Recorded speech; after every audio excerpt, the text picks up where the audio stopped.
Pag kayo ay traveler. Ang traveler, pagkalahatan, kahit saan ka lugar pumasok, ang sunnah, magtatahiyatul masjid ka. Yan ang sunnah.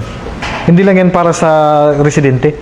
Basta pumasok ka sa masjid, ang sunnah bago umupo, ay magsagawa muna ng tahiyatul masjid. Pangkalahatan, ito mga konting kaalaman na hindi pa alam ng iba, ang propeta sallallahu alaihi wasallam, pero sa inyo, hindi na kayo saklaw nito.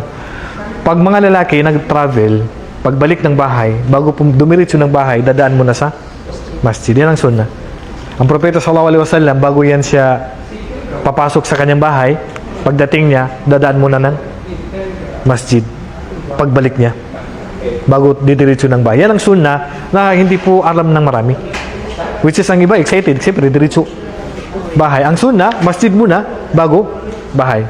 Ang tanong dito, saklaw ba ang mga babae? Ang sabi ng ating mga ulama, ang babae ay diretso na sa bahay.